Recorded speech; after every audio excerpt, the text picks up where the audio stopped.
राष्ट्रवाद के प्रबल पक्षधर जिनकी कीर्ति लगाम, जन सेवा में निरत कर रहे सेवा निष्काम, भारतीय संस्कृति और सभ्यता है जिनके पैगाम। सह सरकार्य व राष्ट्रीय स्वयं सेवक संघ डॉक्टर मनमोहन वैद्य जी को है हमारा प्रणाम। और आज हमारे मंच पर आज के हमारे अनुभवी विशेषज्ञ वक्ता डॉक्टर मनमोहन वैद्य जी, सह सरकार्य व राष्ट्रीय स्वयं सेवक संघ। डॉक्टर वैद्य जी ने अपनी लेखनी के माध्यम से सामाजिक विषयों पर राष्ट्रीय चेतना जगाते रहे हैं और ये बहुत ही गौरवमयी क्षण है हमारे लिए।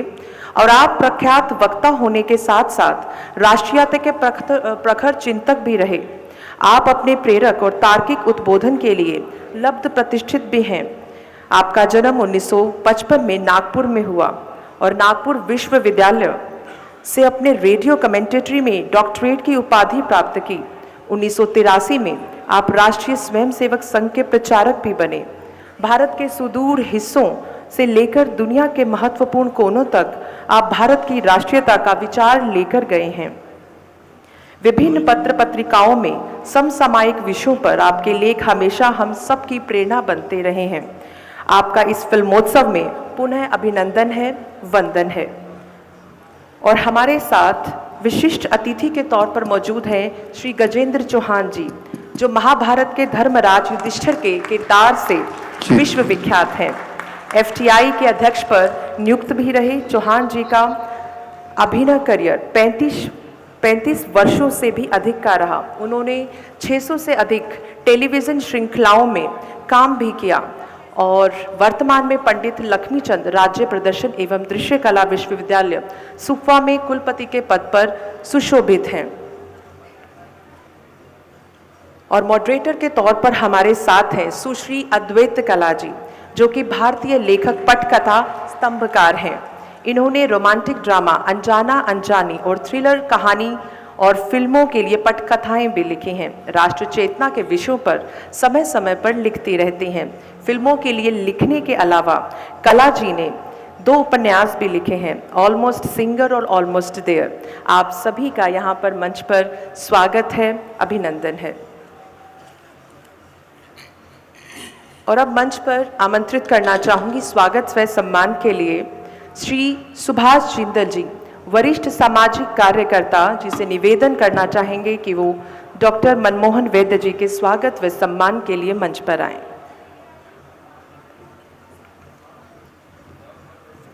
पांचवें चित्र भारतीय फिल्मोत्सव में हम राष्ट्रीय स्वयं सेवक संघ के सह सरकार्यवाह मनमोहन वैद्य जी का हार्दिक अभिनंदन करते हैं।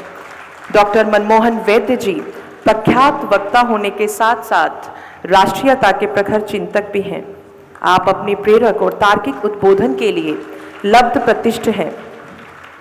नागपुर विश्वविद्यालय से आपने रेडियो केमिस्ट्री में डॉक्टरेट की उपाधि भी प्राप्त की है।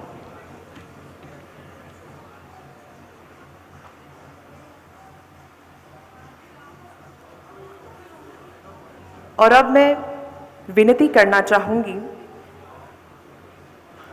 श्री तरुण मोर जी से, जो कि एक आर्टिस्ट और फिल्म मेकर हैं, कि वे मंच पर आएं और श्री गजेंद्र सिंह चौहान जी का स्वागत व सम्मान करें। श्री तरुण मोर जी। श्री गजेंद्र चौहान जी हमारे महाभारत के धर्मराज युधिष्ठिर के जो किरदार निभाया है, विश्वविख्यात भूमिका है। टेलीविज़न की दुनिया में एक ऐसा नाम जो हमेशा धर्मराज के रूप में याद किया जाने वाला है, हमारे बीच में मंच पर मौजूद हैं।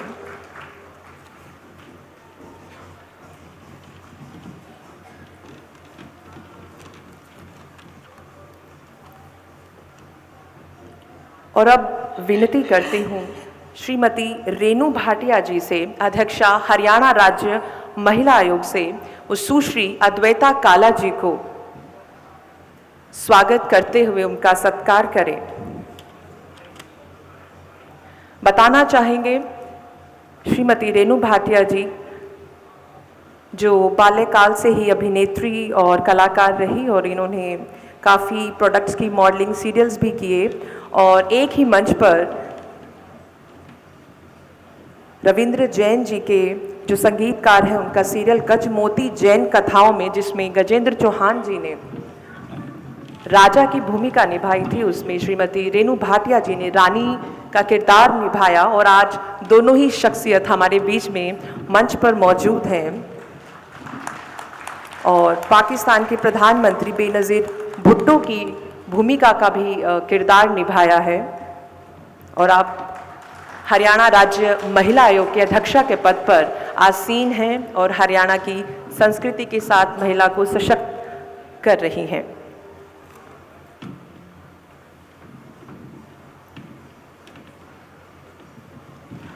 और अब आज हमारे चर्चा का जो विषय है भारतीय सिनेमा में भारतीयता, तो मंच सुश्री अद्वैता काला जी के पास।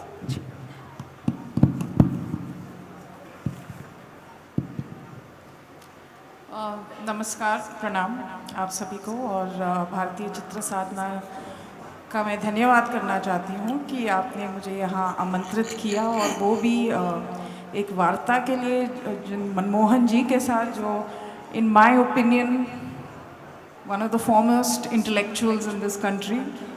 सो it's an honour and a privilege to be in conversation with you about a subject जो मेरे दिल के बहुत करीब है। और मैं समझना चाहती हूँ आपके दिल के कितने करीब है फिल्में। मुझे पता है writing is very close to your heart, पर फिल्मों का आपका क्या ओवरऑल इम्प्रेशन है? और भारतीयता का अगर आप डेफिनेशन हमें दे सकें कि भारतीयता होती क्या है?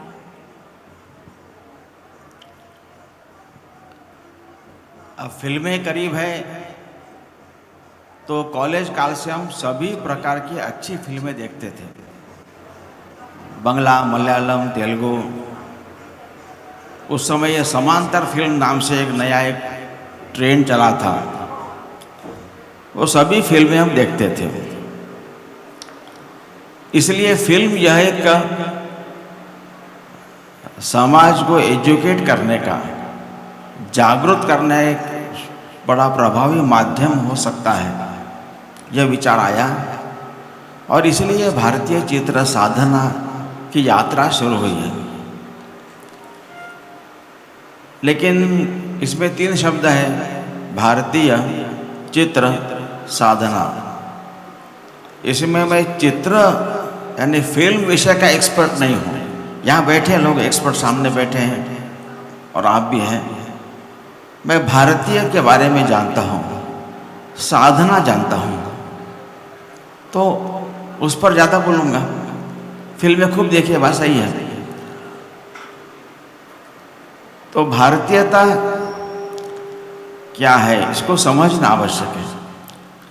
साधारणतः यहाँ पर अनेक छात्र बैठे हैं, ये शॉर्ट फिल्म फेस्टिवल है, इसलिए फीचर फिल्म की बात मैं जानता भी कम हूँ और मैं कम करूँगा।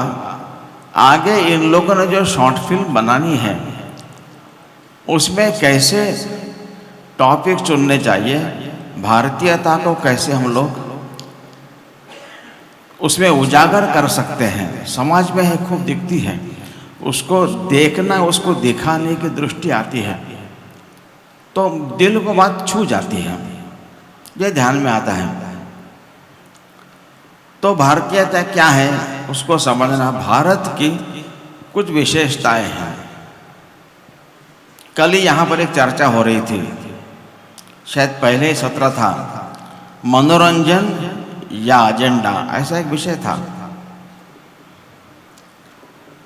तो प्रधान क्या है, मनोरंजन है या एजेंडा है, ऐसा एक विषय था। तो ये विषय वास्तव में भारतीय विचार का नहीं है, क्योंकि भारतीय विचार बाइनरीज में नहीं सोचता है, दिस और दैट, ये नहीं है। तो भारतीय विचार दिस एंड दैट दोनों है, ये भारत की विशेषता है।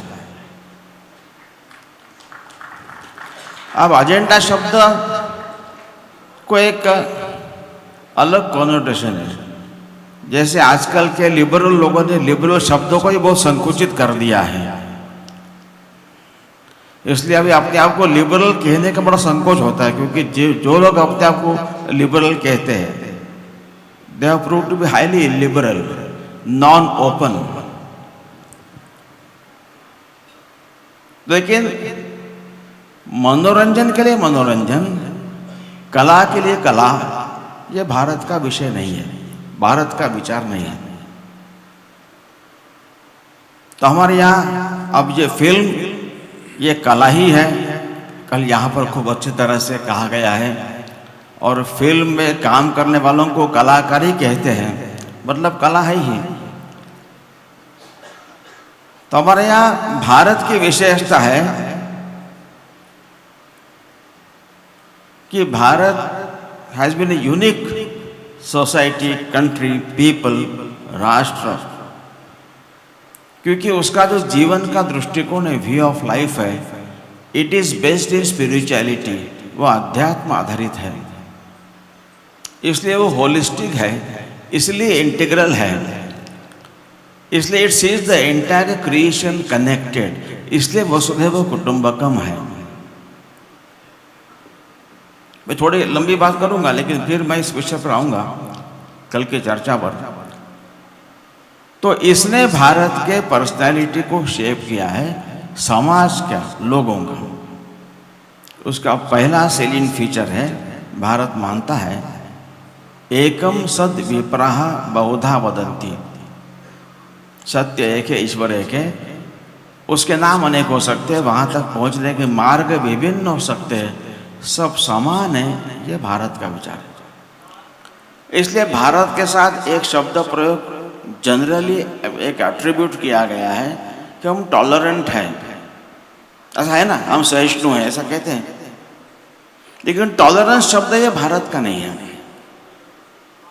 1893 शिकागो स्पीच जो स्वामी विवेकानंद गए थे, it was parliament of world religions, उसमें अनेक रिलीजन के लोग आए थे, मैक्सिमम वे आर बिलीविंग कि उनका ही रिलीजन सत्य है, बाकी झूठ है, इसको फॉलो करने वाले ही स्वर्ग में जाएंगे, बाकी नरक में ही जाएंगे। उन्हें नरक में जाने से बचाने का पवित्र कार्य हमको ही करना है, हर बार ही आ रहा है। उसके दो ही मार्ग है, convert them by force, fraud, allurement, और किल देम। असंख्य हत्याएं हुई है। इसमें कुछ उदार विचार के लोगों को लगा this killing doesn't look good, let us have a better face, so they came with a very liberal idea, let us tolerate them. Tolerance शब्द भारत का नहीं। मैं जब कहता हूँ कि मैं आपको टॉलरेट कर रहा हूँ, मतलब मेरा तो मारने का मन कर रहा है, लेकिन अच्छा नहीं दिखेगा इसलिए नहीं मारूंगा, I will tolerate you till you get converted. तो भारत का विचार क्या है? तो स्वामी विवेकानंद ने उस भाषण में कहा था, we go beyond tolerance and we accept all ways to be true. तो सबका स्वीकार, ये भारत की विशेषता है, टॉलरेंस नहीं है। इसलिए उन्होंने कहा, I am proud to tell you that I am from a country where in our divine language Sanskrit there is no word for exclusion, because we do not exclude anybody, anything, चराचर सृष्टि में। इसलिए हमारे यहाँ सभी मंदिरों में आरती होती है, आरती के अंत में धर्म की जय हो, अधर्म का नाश हो, प्राणियों में सद्भाव हो, विश्व का कल्याण हो। सारे भारत के सभी मंदिरों में होता है। इस भगवान को मानने वालों का कल्याण ऐसा कभी नहीं कहा है। ये भारत का विषय है। तो नैरेटिव कैसा हो? तो हम सहिष्णुता नहीं, सबका स्वीकार, ये भारत है। Unity in diversity, to see unity in the diverse form, diverse manifestations, ये भारत की विशेषता है। इसलिए India is a country of diverse cultures, ये हमको सबको बताया जाता है, लेकिन ये सही नहीं है। We don't have diverse cultures, सही है। यानी हम जो फिल्म बनाएंगे, जो करेंगे, स्क्रिप्ट लिखेंगे, उसमें अगर शब्दों का ठीक चयन करेंगे, अपनी बात सीधी पहुंच सकती है। एक बार मणिपुर इम्फाल में मेरा MBA स्टूडेंट्स के साथ बातचीत थी।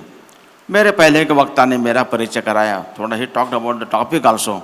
ही डिस्क्राइब कि Bharat is a country of diverse cultures. ऐसा नहीं था कि मैंने ये बात वहाँ पहली बार सुनी थी, कि पहली बार मुझे खटकी हो। For the first time it came to my mind, ये सही नहीं है। जब मेरी बारी आई तब मैंने कहा कि इन सज्जन ने जो कहा है कि India is a country of diverse cultures, ये सही नहीं है।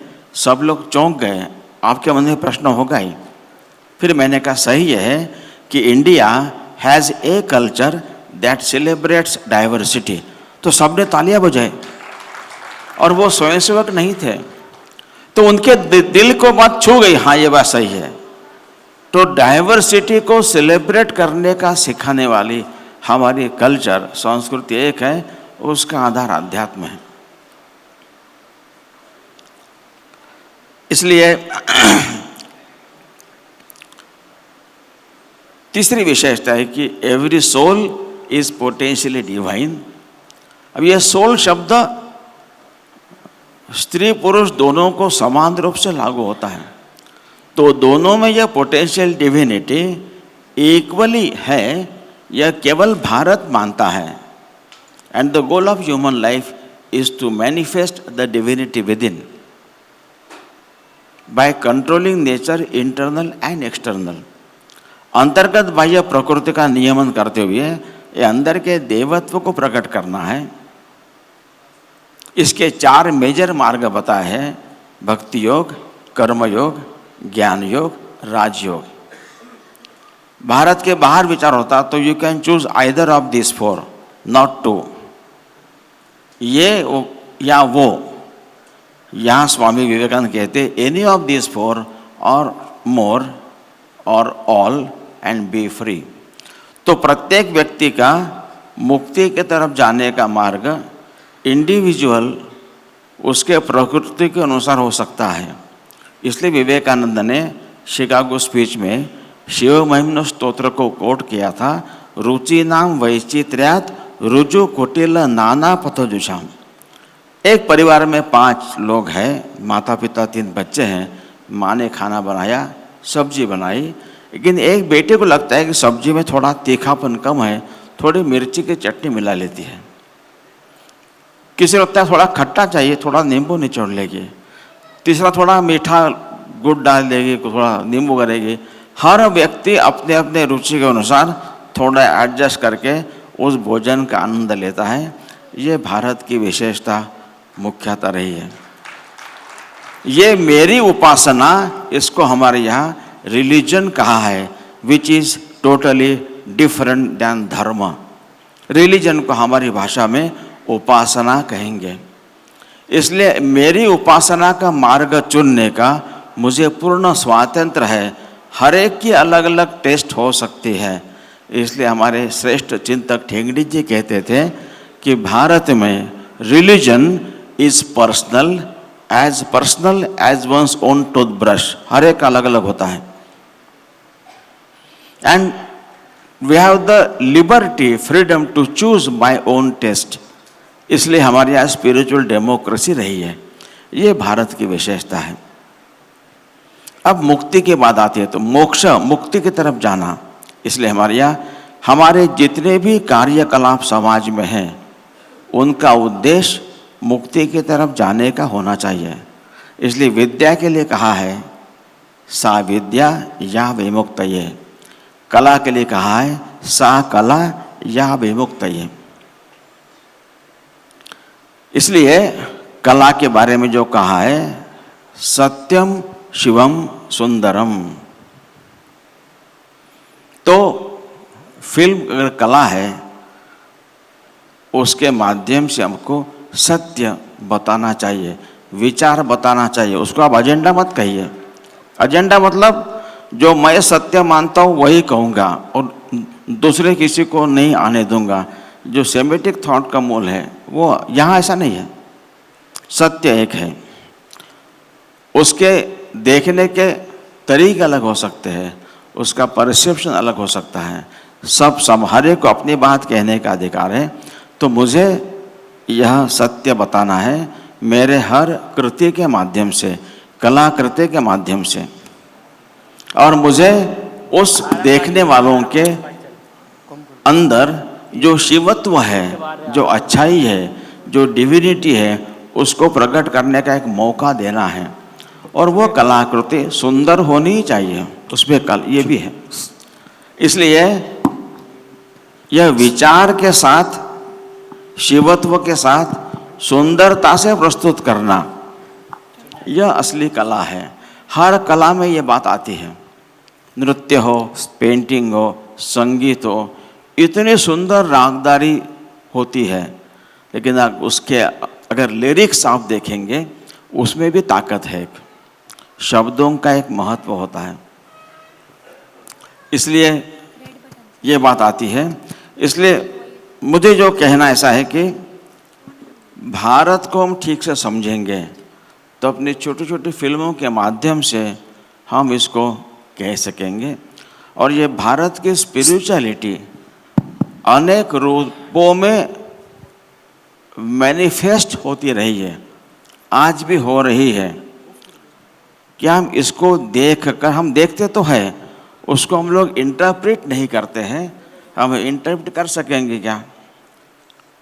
जैसे एक नैरेटिव मैं अभी बात कर रहा था, तो ऑंगस मेडिसन का पुस्तक है वर्ल्ड हिस्ट्री ऑफ इकोनॉमिक्स, उसमें उन्होंने कहा है कि वर्ल्ड ट्रेड में भारत का शेयर ईस्वी सन 1 से 1500 तक हाईएस्ट 30% से अधिक था, जबकि अमेरिका यूरोप मिलाकर 2% से कम था।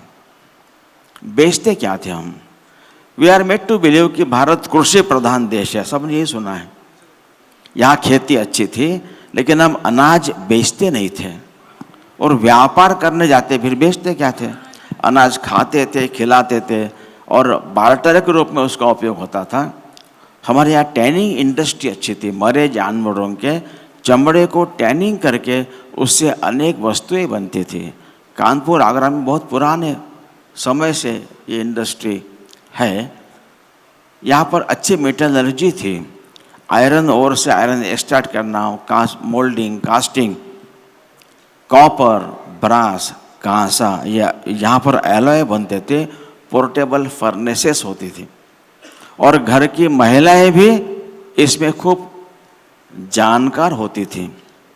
एक हमारे कार्यकर्ता छत्तीसगढ़ में गए थे, ट्राइबल एरिया में, कुछ महिलाएं कुछ पहाड़ से कुछ मिट्टी टोकरे में लेकर आई। उन्होंने कहा, उनका भाषण अवेलेबल है यूट्यूब पर, एक हीप से उन्होंने इनके सामने आयरन एक्सट्रैक्ट करके एक छोटा टुकड़ा गलाकर दिखाया, ये आयरन बना है। दूसरे से कॉपर बनाकर दिखाया। तब उन्होंने कहा, उनकी पोती सुखदा नाम की थी, उन्होंने कहा, दादी ये अच्छे व्यक्ति दिखते हैं, तीसरा वाला भी दिखाओ। तीसरे में गोल्ड था। इस लेडी ने बताया, ये फॉर्मली अनपढ़ थी, लेकिन वो स्पर्श से, स्मेल से शी कुड मेक आउट ये आयरन ओर है, कॉपर ओर है, गोल्ड ओर है। उसने कहा, ये मुझे मेरी माँ ने सिखाया है, उसको उसकी माँ ने सिखाया है। यानी फॉर्मली एजुकेटेड नहीं थी, इस विषय में निष्णात थी। मैं पंजाब में गया था, एक जगह बात कर रहा, उन्होंने कहा, हमारे गांव में घर में दरी बुनने की परंपरा थी और मेरी दादी उसमें एक्सपर्ट थी। तो ये उद्योग जो बनते थे, यहाँ परफ्यूम इंडस्ट्री अच्छी थी, क्योंकि भारत के फूलों में सुगंध होता है, भारत के बाहर सुंदर रंग होते, सुगंध नहीं होता है। यहाँ पर कपड़ा खूब अच्छा बनता था, स्पाइसेस थे। ये सारे कहाँ बनते थे? तो कारखाने नहीं थे, तो घरों में बनते थे। घर उद्योग, प्रत्येक घर में उद्योग था। इसलिए भारत का सही वर्णन कृषि प्रधान देश नहीं, उद्योग प्रधान देश है, ये होना चाहिए।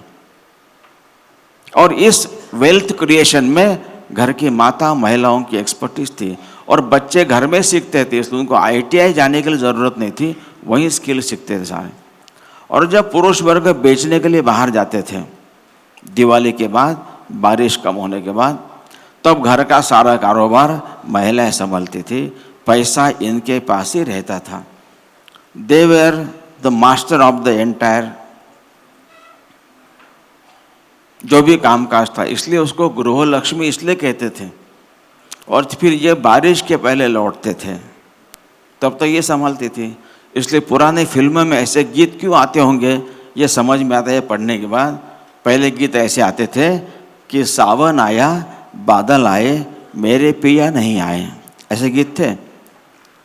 क्योंकि अब पोस्ट तो नहीं था, टेलीफोन नहीं था, कैसे पता चलेगा बादल सावन आने वाला है, उसके पहले उनको आना है, क्योंकि खेत में बुआई करने काम करना है। तो इट वॉज लिंक्ड। इसलिए बादल आए तो ज़्यादा आतुर होती थी, अरे अब आएंगे, इतने दिन हो गए नहीं मिले वगैरह सा, या पिया गए परदेश वगैरह ऐसे गीत होते थे। वो कारण ये होता था, सहज है। इसलिए हमारे यहाँ साधारणतः आषाढ़ मास से कार्तिक मास, इस 4-5 महीनों में सर्वाधिक त्यौहार क्यों आते हैं? क्योंकि पति घर में रहते थे उस समय, फिर बाहर निकल जाते थे। तो ये सारा देखने की दृष्टि रहेगी। एक सुंदर ब्यूटीफुल भारत की परंपरा है। जब कोई कम्युनिकेशन नहीं था, ये जो वणझारा लोग जिनको कहते हैं, उनका मूल नाम वाणिज्यहारा है। उनके पास ऊंट घोड़े ऐसे साधन होते थे जिन पर लाद कर लोग व्यापार करने दूर दूर तक जाते थे, और इनको सारे रास्ते पता थे। ये उस जमाने के गूगल थे। तो दादाजी को पता था, उनका बेटा पोता साथ ही चलते थे, अपने आप उसको पता होता था कि कहाँ जाना है। इतने दूर दूर जाते थे, कहाँ मुड़ना, कहाँ रुकना, नदी कहाँ उथली है ताकि पार कर सकते वगैरह। They were expert, they are very rich people also. इसलिए ऐसे एक भारत और भारतीयता को समझकर हम अपनी कहानी के माध्यम से, शॉर्ट फिल्म के माध्यम से कहेंगे तो पैसा कमाना केवल हमारा, इसलिए भारत के लोग व्यापार करने दुनिया भर में गए, but we did not colonise them, we did not try to convert them, we did not try to plunder their resources, we did not try to enslave, गुलामों का व्यापार नहीं किया। लूट कैसे की पूरा इतिहास है। एक अभी मैंने एक चुटकुला सुना, एक दूसरी कक्षा के बालक को उसकी माँ डांट रही थी कि तुम्हारे मैडम का फ़ोन आया था स्कूल से कि तुम्हारे क्लासरूम में जवाब पॉलिटिकल होते हैं। सेकेंड ग्रेड स्टूडेंट को की कंप्लेंट थी, इसके जवाब पॉलिटिकल होते हैं, ऐसा माँ डांट रही थी।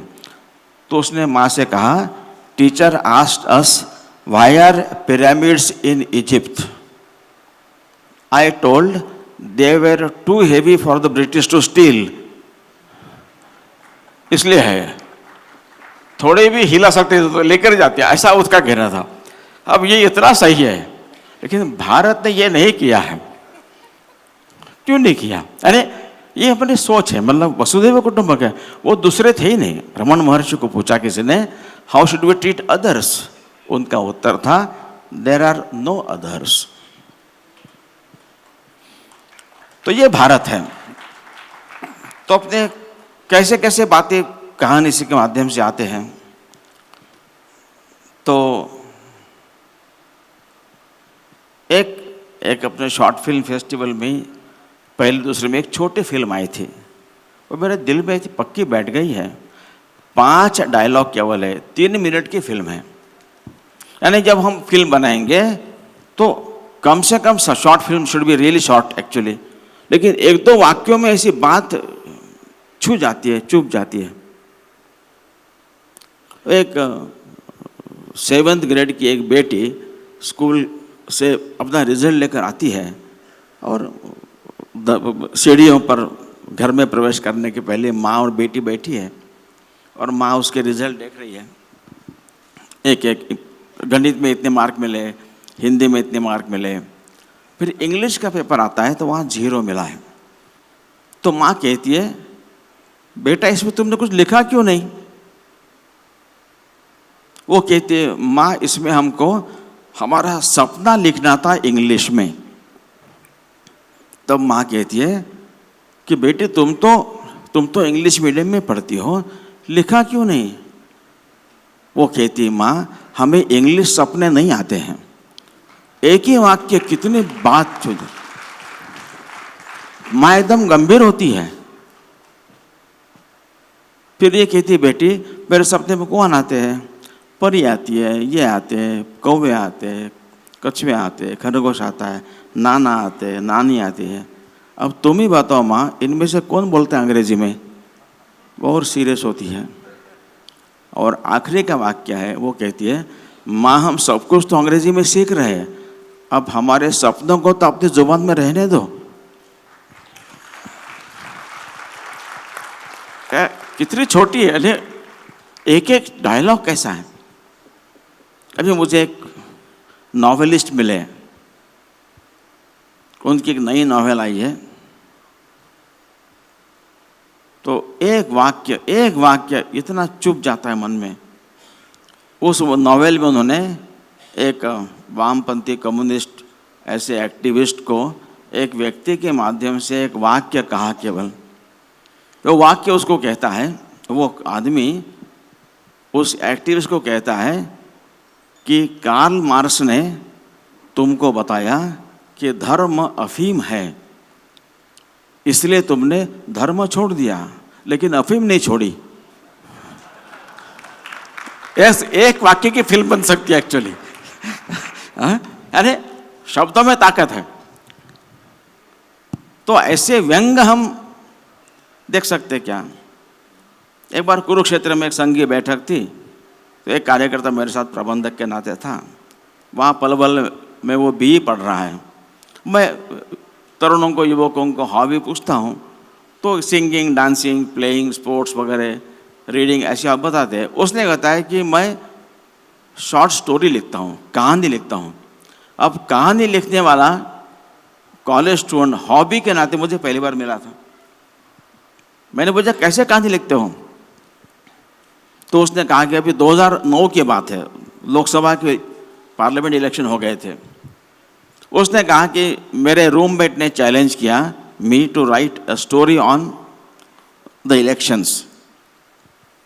तो उसने कहानी लिखी, छोटी कहानी है, इतना बड़ा व्यंग है उसमें। वो कहानी आता है कि एक जगह चुनाव की घोषणा हुई और 4 उम्मीदवारों ने अपना कैंडिडेचर नामांकन दाखिल किया। वो 4 उम्मीदवार के नाम थे air pollution, water pollution, soil pollution, food pollution. और हर एक ने कहा कि ह्यूमन बीइंग यही सिंबल मुझे चाहिए। अब चुनाव अधिकारी के सामने प्रश्न आया, एक को मिलेगा, बाकी को कुत्ता, घोड़ा, पेड़ ऐसा कुछ लेना पड़ेगा। तो चारों को बुलाता है, चारों उम्मीदवारों को, और कहता है कि यू टू कन्विंस मी कि तुमको ही क्यों चाहिए यह सिंबल मनुष्य का। मैं जिसके लिए कन्विंस होऊंगा उसको दूंगा, बाकी को अन्य चिन्ह लेने पड़ेंगे। फिर हर उम्मीदवार का नाम याद करिए कौन कौन थे। हर उम्मीदवार कहता है कि ह्यूमन बीइंग चिन्ह, सिंबल मुझे ही मिलना चाहिए, क्योंकि इस मनुष्य के, ह्यूमन बीइंग के मुझ पर बहुत उपकार है। इस ह्यूमन बीइंग ने मुझे जन्म दिया है और मुझे पाल पोस कर आज इतना बड़ा किया है, मैं चुनाव लड़ने के काबिल हुआ हूँ। यहाँ कहानी पूर्ण होती है। अब ये जो ह्यूमन बीइंग है, ह्यूमन सोसाइटी है, जिन्होंने ये 4 विकराल समस्याएं खड़ी की है सारे दुनिया में, ये अनपढ़ नहीं है, गरीब नहीं है, पिछड़े नहीं हैं। तो so called most developed, prosperous, rich societies ने एक 400 वर्षों के जो साइंस का एडवेंट हुआ, 400 वर्षों में इतनी बड़ी समस्या है यहाँ खड़ी कर दी है। और भारत का एक समृद्ध संपन्न जीवन एटलीस्ट 20,000 ईयर्स का, ऐसी कोई समस्या निर्माण नहीं हुई। यानी कितना बड़ा व्यंग उसने एक छोटी कहानी के माध्यम से रखा है। तो मुझे लगता है कि ऐसे एक भारत को धन कमाना अलग बात है, हम लक्ष्मी की साधना करते हैं, इसलिए लक्ष्मी पूजन होता है। अब मुझे तमिल वगैरह के बारे में पता है, लेकिन हिंदी जहाँ जो भाषा में जानता हूँ, वहाँ सभी जगह जब पूजन होता है घर में, तब शुभ लाभ ऐसा लिखा रहता है ना। वो केवल लाभ नहीं लिखा है, ध्यान में ना, वो शुभ पहले आता है, बाद में लाभ आता है। तो इसका एक बड़ा महत्व है, इसका एक सांस्कृतिक महत्व है, इसका एक स्पिरिचुअल एस्पेक्ट है। मुझे कमाना भी है, लेकिन मेरे इसमें कैसे देखना है। तो दिसंबर 2015 जो मेरा प्रवास था अरुणाचल प्रदेश में, मैं दूध की चाय नहीं पीता हूँ, लाल चाय पीता हूँ। हम 4 लोग थे उस समय जो विभाग प्रचारक थे, आज यहाँ पर बैठे हैं। तो 2-2.5 घंटा यात्रा हुई तो कहीं ब्रेक लेने का विचार हुआ, तो एक होटल मिली तो वहाँ रुके। एक माताजी होटल चला रही थी, मेरे लिए नॉर्मल वो लाल चाय आई, बाकी 3 लोगों ने दूध की चाय पी। विभाग प्रचारक जो यहाँ बैठे अभी क्षेत्र के प्रचार प्रमुख है, तो वो पेमेंट करने गए। तो मैंने देखा बैठे बैठे कि कुछ डिस्प्यूट है पेमेंट के बारे में। मैं काउंटर पर गया, डिस्प्यूट था। डिस्प्यूट ऐसा था, ये कार्यकर्ता उसको 4 कप चाय के पैसे दे रहा था, लेकिन वो 3 कप के लेने के लिए तैयार थी। मैंने कहा बहन जी मैंने चाय पी है, हम 4 लोग हैं, आपने 4 कप चाय के पैसे लेने चाहिए। उसने कहा भाई साहब आपने पी वो चाय नहीं थी, पानी था, पानी के पैसे नहीं होते हैं। ये क्या बात है। अब वो महिला अनपढ़ नहीं थी, एकदम आधुनिक यूनिवर्सिटी में शायद नहीं पढ़ी होगी, and she had every right to calculate कि चाय पत्ती खर्च हुई है, गैस बर्न हुआ है, इलेक्ट्रिक चार्जेस है, होटल का किराया है, सर्विस चार्ज है, कब तो धोना है उसको। And here was a person who was insisting to pay, but something was stopping her. नहीं मेरा नहीं। ये JNU के लेडी प्राध्यापकों के साथ मैं बात कर रहा था जुलाई 2020 में, ये किस्सा बताया। एक प्राध्यापक ने कहा कि वो लोग लेह लद्दाख से कार से आ रहे थे, छोटे बच्चे साथ में थे, दूध की ज़रूरत पड़ी, रोड किनारे होटल देखकर गाड़ी रोकी, दूध गर्म करके लिया, पूछा कितना पैसा हुआ। उसने कहा बहन जी बच्चों के दूध के पैसे नहीं होते हैं। उसको आश्चर्य हुआ, जिस होटल में रुकी तो वहाँ 150 रुपये चार्ज करते थे इसका। ऐसी 10 माताओं ने मुझे भारत भर कहा कि उनके साथ ये हुआ, बच्चों के दूध के पैसे नहीं लिए। ये जो ऐसी अनेक बातें मैं कह सकता हूँ, और ये कोई रामायण काल की नहीं तो घोर कलयुग की कहानियाँ हैं। ये ईशावास्य उपनिषद का तेना त्यक्तेन भुंजीता का सीधा मैनिफेस्टेशन है। कमाना है, लेकिन त्याग भाव से कमाना है, भोगना है। एक हमारे विशाखापट्टनम के कार्यकर्ता, क्षेत्र संघ चालक है, वो प्रवास पर जा रहे थे। 12 बजे एक जगह रुके भोजन के लिए, एक छोटे होटल में। जैसे भोजन आया, खाना शुरू करने वाली, इतने में एक भिखारी बेगर उनके पास मांगने आए। इन्होंने जेब में हाथ डाला पैसा निकालने के लिए, तो होटल के मालिक ने देखा, इनको रोका। ऐसा नहीं कहा भाई साहब आज आप दोगे कल कौन देगा, ऐसे रोज आते, इनकी आदत खराब मत करो, ऐसा नहीं कहा। What is said was totally different. उन्होंने कहा भाई साहब ये मेरे होटल में आया है, आपको नहीं मुझे देना है। ये 2016 की बात है। यानी ईशावास्य उपनिषद का अगला जो श्लोक है महागृधा, उसका उदाहरण है। हम भारत को ठीक जानकर समाज में देखेंगे, will get ample examples where people are living it. इसलिए कोरोना काल में आखिरी बात कहूँगा, फिर कुछ प्रश्न के लिए रुकूंगा। कोरोना काल में यह बात देखी है, कोरोना पैंडेमिक दुनिया भर के सभी देशों में था, भारत के सिवाय। In all the countries it was only the state machinery employees working, saving, serving people. Bharat is the only country in the world जहाँ पर सरकारी मशीनरी ने, एम्प्लॉयज ने खूब अच्छा काम किया जी जान से, परंतु लाखों की संख्या में लोग बाहर निकले हैं। और बाढ़, अर्थक्वेक के बाद जाकर सेवा देना अलग बात है। रेल का एक्सीडेंट हुआ तब जाना अलग बात है, जैसे उड़ीसा में हुआ था। एक हाईली इन्फेक्शस बीमारी है, मेरी जान को खतरा है, यह जानकर भी लाखों लोग, युवक युवती, महिला पुरुष, गांव में, ट्राइबल एरिया में, शहरों में बाहर निकले, सारे भारत में निकले। ये क्या है, क्यों निकले?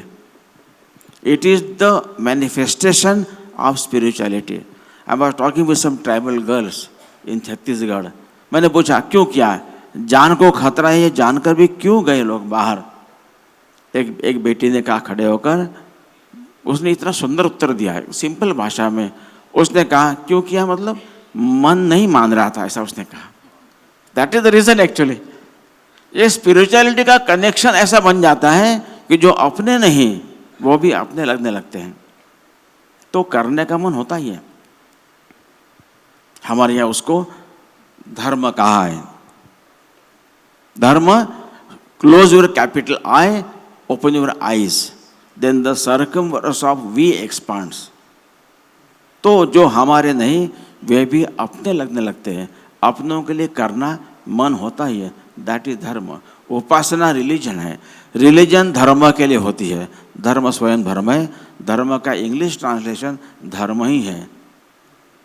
जैसे घी को घी कहते हैं, ऐसे धर्म को धर्म कहते हैं, प्रसाद को प्रसाद कहते हैं, आरती को आरती कहते हैं, क्योंकि ये कंसेप्ट ही वहाँ नहीं है, इसलिए अलग शब्द नहीं है। तो ये इसको भारत को हम ठीक समझे, इस भारत की आध्यात्मिकता को जो आज भी दिख रही है। कुछ एबरेशंस है, ऐसे जो गलत बातों को भी एक्सपोज करना है, लेकिन ये पहले से नहीं था, पहले कुछ और था, इसलिए फिर से उनको ठीक करना है, ऐसा विश्वास दिलाना।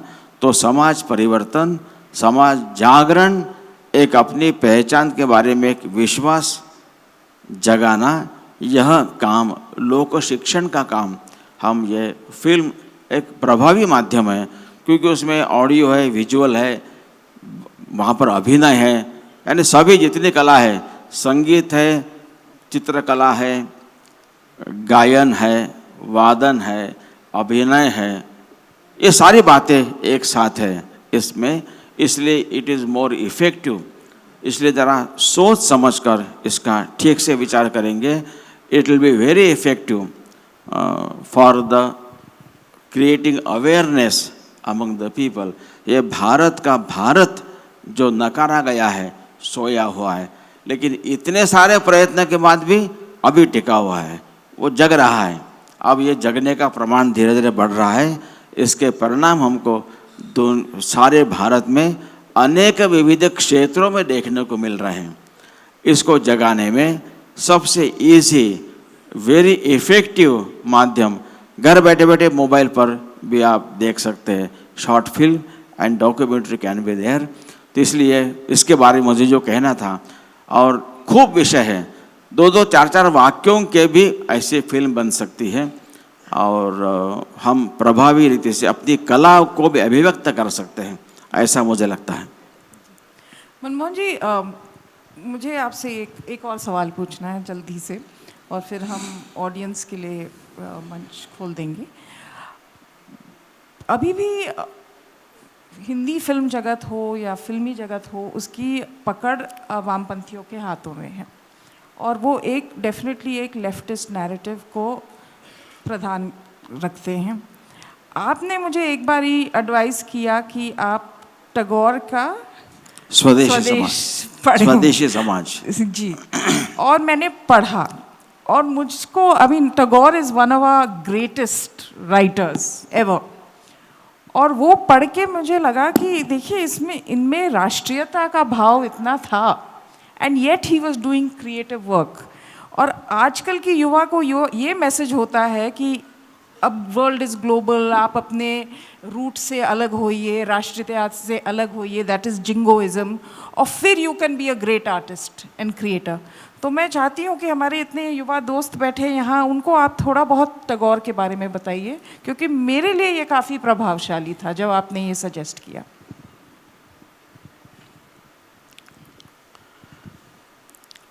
भारत का विचार ही वसुधैव कुटुंबकम का है, इसलिए भारत परिवार के नाते ग्लोब को देखता है।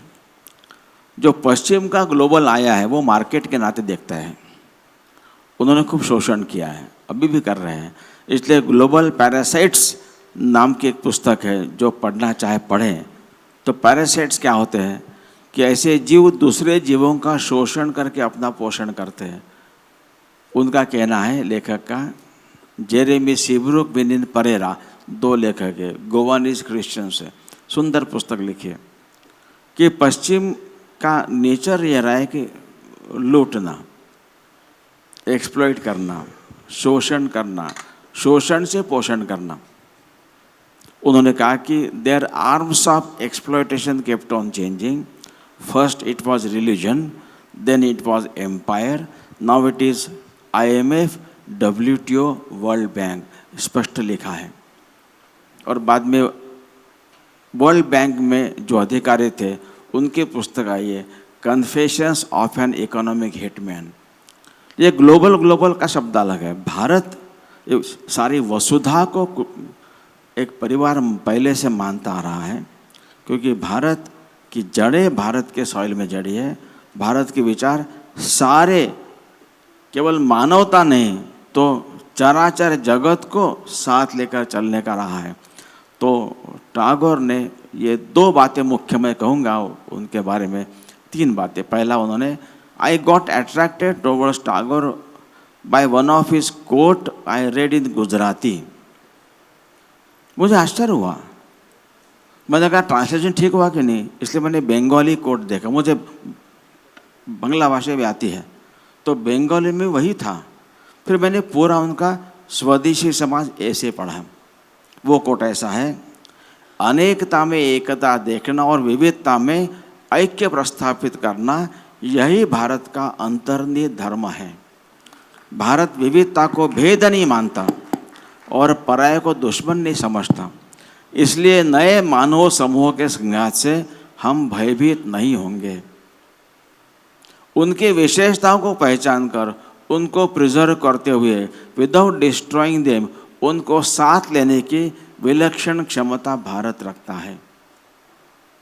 आगे वो कहते हैं, इसलिए भारत में हिंदू, मुसलमान, बुद्ध, ईसाई परस्पर लड़ते हुए दिखेंगे, पर वे लड़कर मर नहीं जाएंगे। वे यहाँ एक सामंजस्य, एक बैलेंस स्थापित करेंगे ही। यह सामंजस्य अहिंदू नहीं होगा, वह होगा विशेष भाव से हिंदू। इतने क्लियरली हिंदुत्व की बात उन्होंने कही, यह बहुत महत्व की बात है। This quote attracted me. दूसरा, उन्होंने कहा सबसे पहले हमें हम कौन हैं वह बनना पड़ेगा। We have to be what we actually are. अब तक हम लोग इस हम के दूर भाग रहे थे, पश्चिम की नकल करते हुए। 2014 के बाद ये हम पहली बार प्रकट हो रहा है धीरे धीरे in every field of the national life. ये ध्यान में आता है। ये दूसरी बात है। और तीसरा, उन्होंने कहा स्वदेशी समाज में welfare state was never our tradition. ये पश्चिम का है, स्टेट नेशन कंसेप्ट वहाँ का है।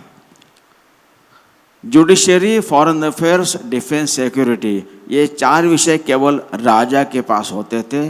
बाकी हेल्थ, एजुकेशन,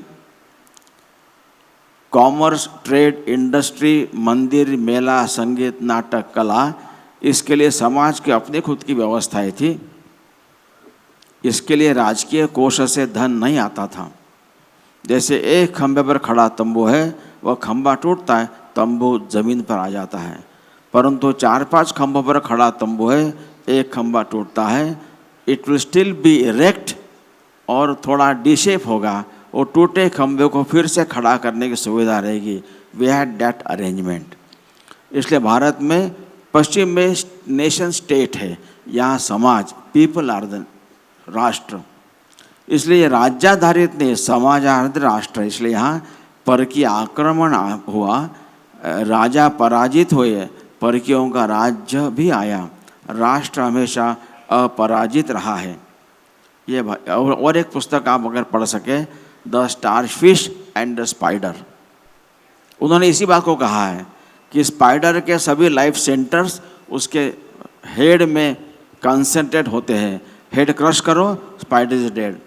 लेकिन स्टारफिश ऐसी है, उसके लाइफ सेंटर पूरे बॉडी में बिखरे होते हैं। It is very difficult to kill a starfish. आप 2 टुकड़े करेंगे तो आपको 2 स्टारफिश मिलेंगे। बाकी समय कम है, उन्होंने खूब उदाहरण दिए हैं। इसलिए भारत ये विशेषता मुख्य थी। और टैगोर ने इस भारत की जो आध्यात्मिक सोल है, इसको लेकर और वो कल्चरल के सभी एस्पेक्ट में, ही वॉज यानी संगीत में, गीत में, कविता में, पेंटिंग में, एवरीवेयर। तो सबके माध्यम से ये स्पिरिचुअलिटी, भारत का जो भारत तत्व है, यह देखता है। इसलिए टैगोर को सही में पढ़ना चाहिए हम सब ने। अभी सवाल अगर किसी के हैं तो हम आई थिंक 2 सवाल ले सकते हैं, उतना समय है हमारे पास। तो और फिर आप सवाल पूछने से पहले अपना परिचय दे दीजिएगा और फिर सवाल पूछेगा, थोड़ा संक्षेप में, क्योंकि समय उतना नहीं है। किसी को सवाल तो पूछना? आपने आपका सवाल नहीं पूछा, लेकिन मैंने पूछा ना। अच्छा, वहाँ मेरा जो लास्ट पूछा, वाला। हाँ, लास्ट वाला। अच्छा, तो मैं पूछ लेती हूँ। पूछ लो। आपको क्यों लगता है कि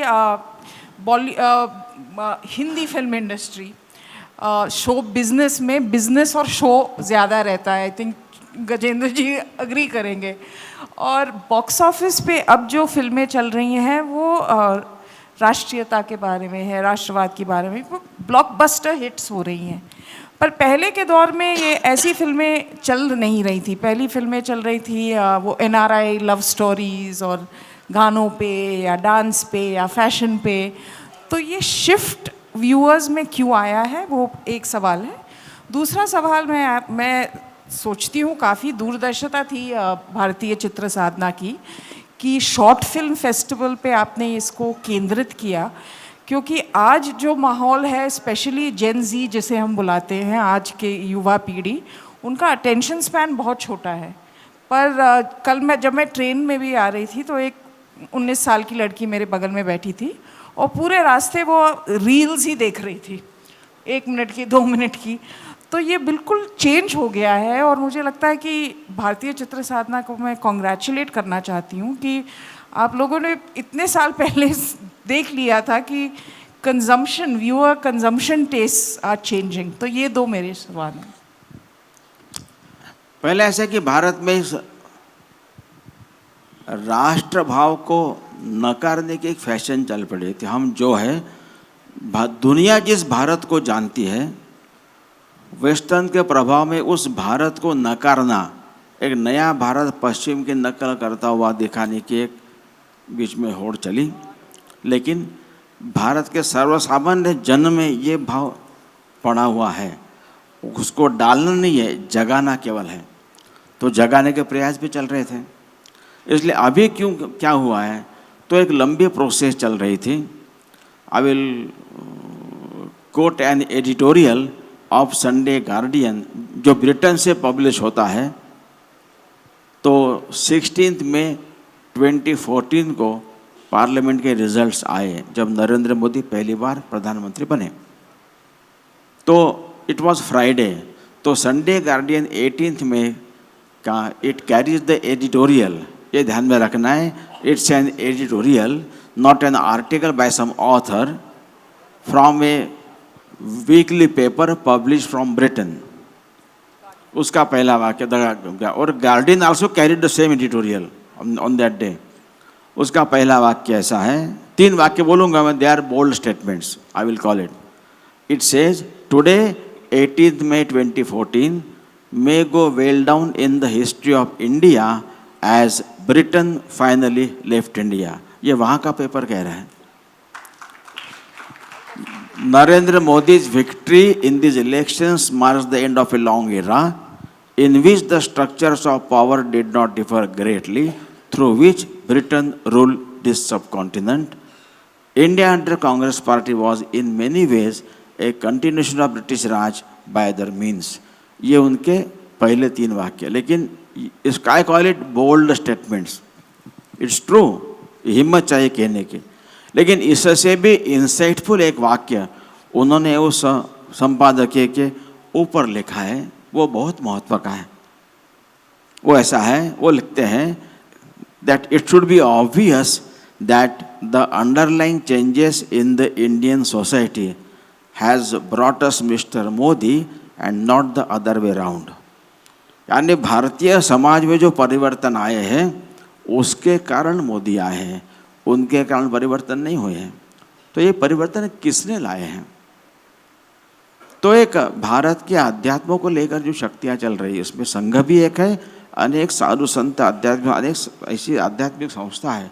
इन सब के क्यूमुलेटिव प्रयास से अब ये भारत अपने स्वत्व की, अपनी असली पहचान लेकर आगे बढ़ रहा है। इसलिए उसके बाद भारत की फॉरेन पॉलिसी, भारत की डिफेंस पॉलिसी, भारत की इकोनॉमिक पॉलिसी, भारत की एजुकेशन पॉलिसी, ये भारत के स्व के प्रकाश में धीरे धीरे हो रही देख रहे हैं। इस भारत को दुनिया मानने लगी, क्योंकि दुनिया इसी भारत को जानती थी। प्रभात प्रकाशन ने 4 वॉल्यूम्स पब्लिश किए हैं, द इंडिया दे सॉ।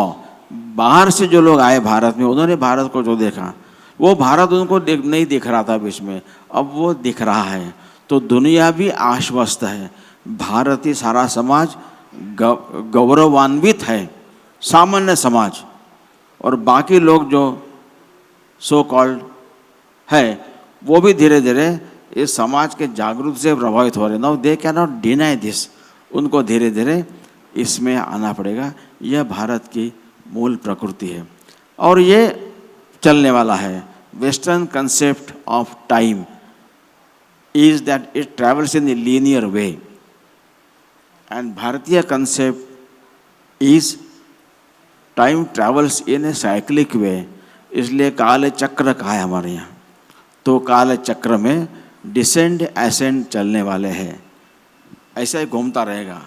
तो भारत का भी एसेंड शुरू हो गया है, अब ये चलने वाला ही है, क्योंकि दुनिया को इसकी आवश्यकता है। इसलिए आत्मनो मोक्षार्थम जगत हिताय च, ये रामकृष्ण मिशन का स्टेटमेंट है। तो भारत के गौरव के लिए, विश्व के कल्याण के लिए भारत का आगे बढ़ना आवश्यक है। डॉक्टर राधाकृष्णन की पुस्तक है हिंदू वे ऑफ लाइफ, सबने पढ़ने, उन्होंने कहा, बहुत पहले लिखे उन्होंने, कि इस कॉन्फ्लिक्ट रिडन वर्ल्ड सोल्यूशन क्या है? The entire humanity if has to live in prosperity, peace, harmony with the limited sources on the planet. Bharat only has the philosophy, Bharat only has the experience, and Bharat only has the history of doing it. उन्होंने कहा कि इस सारे के लिए there is only one Hindu solution ही है। तो ये हिंदू, यह नॉट हिंदू केवल रिलीजन नहीं है, एक वे ऑफ लाइफ है, और वो बहुत अच्छा बेसिक भारत की मूल आत्मा है। उसको नकारने के कारण भारत का पुरुषार्थ प्रकट नहीं हुआ। टैगोर ने कहा सबसे पहले हम जो है वह बनना पड़ेगा। अब उस दिशा में हम आगे बढ़ रहे हैं। We are not ashamed or apologetic of our cultural religious identity. ऐसा भारत सारे विश्व को अपने आगोश में लेने का उसका इतिहास है, उसका अनुभव है, उसका नेचर है, क्षमता भी है।